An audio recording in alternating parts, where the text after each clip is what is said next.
This is PBS, the Punch Broadcasting Service. While many know Mr. Punch as the ruggedly handsome face of Punch Cigars, few know the impact he has had on the world since his first appearance in 1662. The following dramatic reenactments finally tell his stories. Viewer discretion is advised.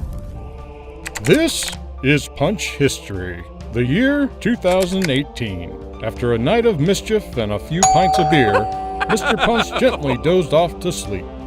While in his nocturnal state of nirvana, Mr. Punch suddenly plunged into a vivid dream.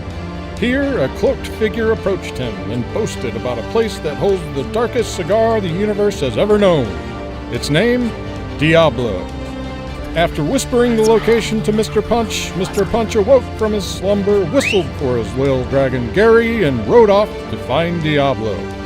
After days of flying, stopping for beef jerky, and visiting bars along the way, they finally arrived to the entrance of the pit that held Diablo's secrets.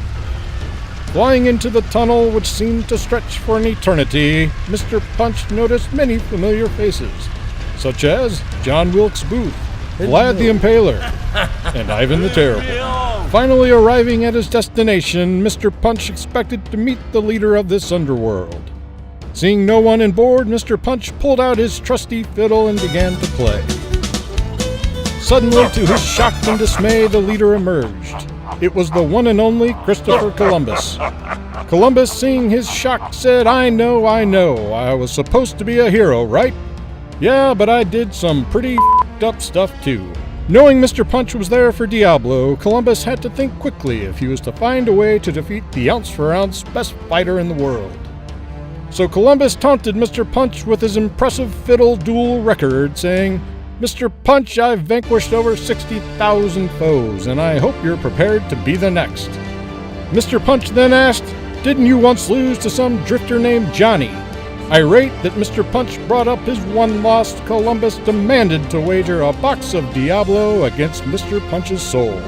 Little did Columbus know, Mr. Punch partied with Antonio Stradivari in 1666 and showed him the proper way to make a fiddle. Mr. Punch replied, Columbus, why don't you start this show?